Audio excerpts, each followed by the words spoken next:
The 1 Year Bible, English Standard Version, January 23, Genesis 46:1 through 47:31. So Israel took his journey with all that he had, and came to Beersheba, and offered sacrifices to the God of his father Isaac. And God spoke to Israel in visions of the night, and said, Jacob, Jacob. And he said, Here I am. Then he said, I am God, the God of your father. Do not be afraid to go down to Egypt, for there I will make you into a great nation. I myself will go down with you to Egypt, and I will also bring you up again, and Joseph's hand will close your eyes. Then Jacob set out from Beersheba. The sons of Israel carried Jacob their father, their little ones, and their wives in the wagons that Pharaoh had sent to carry him. They also took their livestock and their goods, which he had gained in the land of Canaan, and came into Egypt, Jacob and all his offspring with him, his sons and his sons' sons with him, his daughters and his sons' daughters. All his offspring he brought with him into Egypt. Now these are the names of the descendants of Israel, who came into Egypt, Jacob and his sons. Reuben, Jacob's firstborn, and the sons of Reuben, Hanok, Palu, Hezron, and Carmi. The sons of Simeon, Jemuel, Jamin, Ohad, Jachin, Zohar, and Shaul, the son of a Canaanite woman. The sons of Levi, Gershon, Kohath, Merari. The sons of Judah, Onan, Shelah, Perez, and Zerah. But Onan died in the land of Canaan. And the sons of Perez were Hezron and Hamul. The sons of Issachar, Tola, Puvah, Yab, and Shimron. The sons of Zebulun, Sered, Elan, Jaleel. These are the sons of Leah, whom she bore to Jacob in Paddan Aram, together with his daughter Dinah. Altogether his sons and his daughters numbered 33.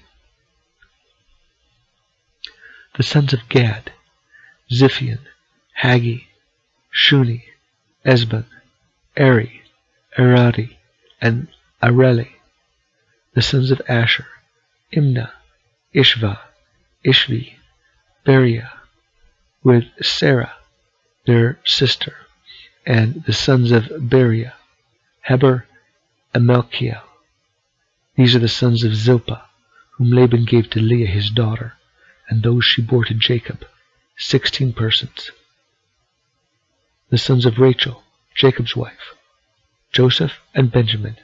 And to Joseph in the land of Egypt were born Manasseh and Ephraim, whom Asenath, the daughter of Potiphera, the priest of On, bore to him. And the sons of Benjamin, Bela, Becher, Ashbel, Gera, Naaman, Ehi, Rosh, Muppin, Huppim, and Ard.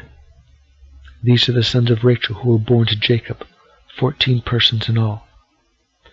The sons of Dan, Hushim. The sons of Naphtali, Jaziel, Guni, Jezer, and Shillem. These are the sons of Bilhah, whom Laban bore to Rachel his daughter, and those she bore to Jacob, 7 persons in all. All the persons belonging to Jacob who came into Egypt, who were his own descendants, not including Jacob's sons' wives, were 66 persons in all. And the sons of Joseph, who were born to him in Egypt, were 2. All the persons of the house of Jacob who came into Egypt were 70. He had sent Judah ahead of him to Joseph to show the way before him in Goshen, and they came into the land of Goshen. Then Joseph prepared his chariot and went up to meet Israel his father in Goshen. He presented himself to him, and fell on his neck, and wept on his neck a good while. Israel said to Joseph, Now let me die, since I have seen your face, and know that you are still alive. Joseph said to his brothers and to his father's household, I will go up and tell Pharaoh, and will say to him, My brothers and my father's household, who are in the land of Canaan, have come to me. and the men are shepherds, for they have been keepers of livestock, and they have brought their flocks and their herds with all that they have. When Pharaoh calls you and says, What is your occupation?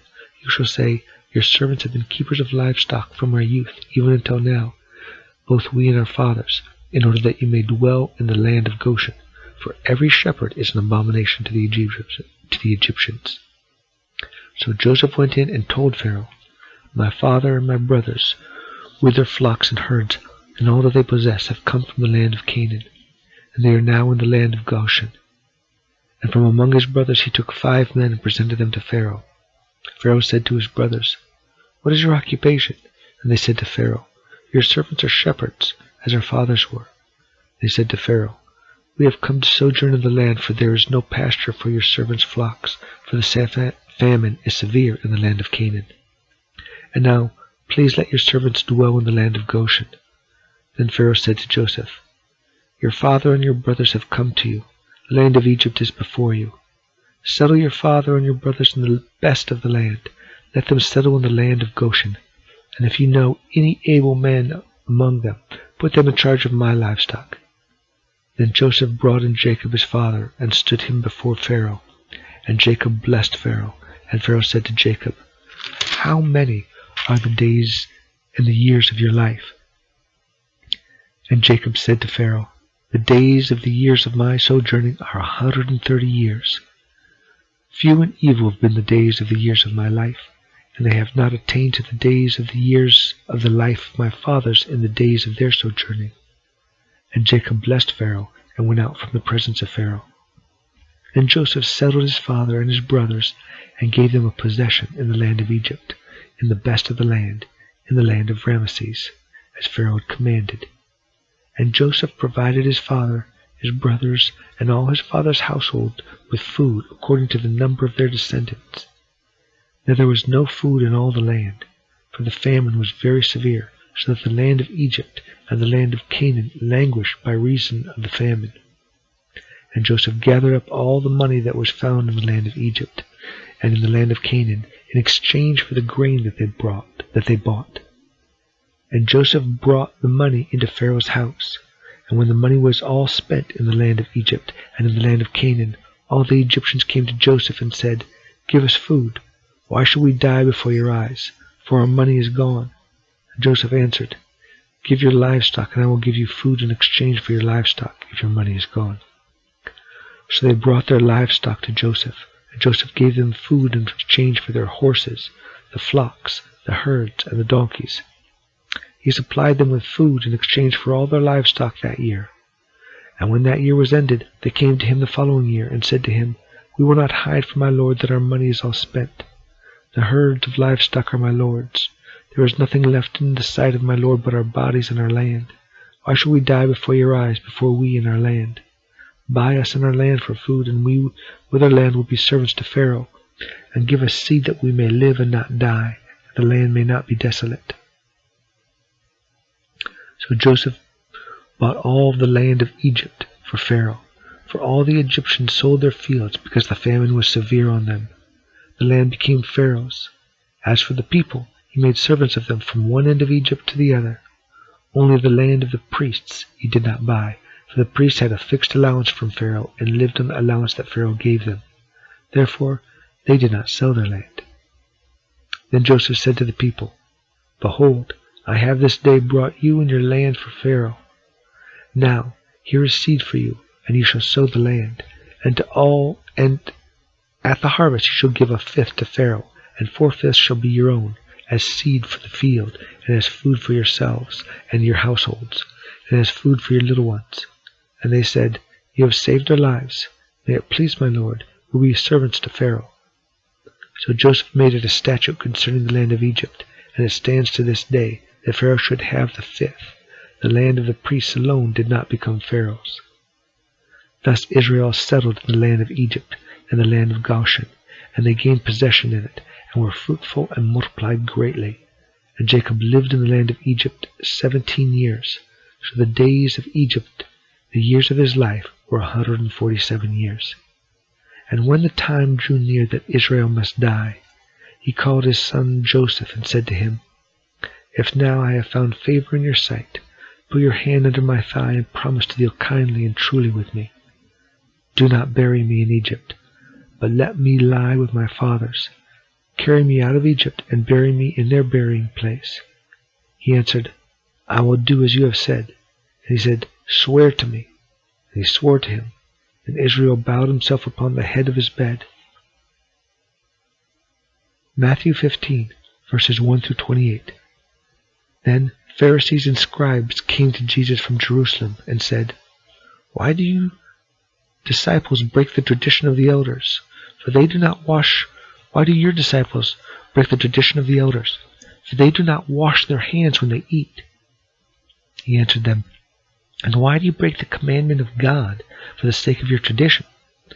For God commanded, 'Honor your father and your mother,' and whoever reviles father or mother must surely die. But you say, 'If anyone tells his father or his mother, what you would have gained from me is given to God,' he need not honor his father. So for the sake of your tradition, you have made void the word of God.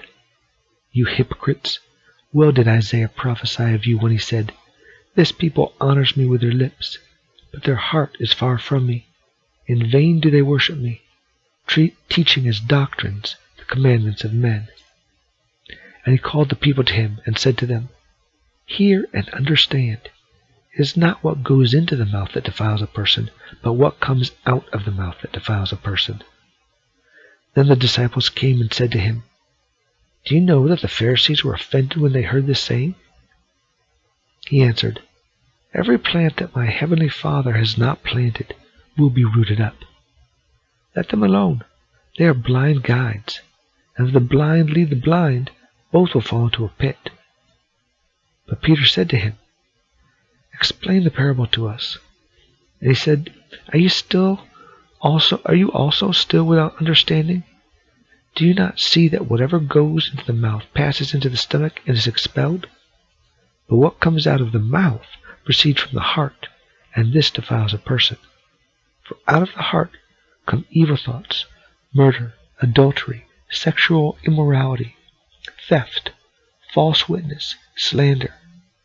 These are what defile a person. But to eat with unwashed hands does not defile anyone."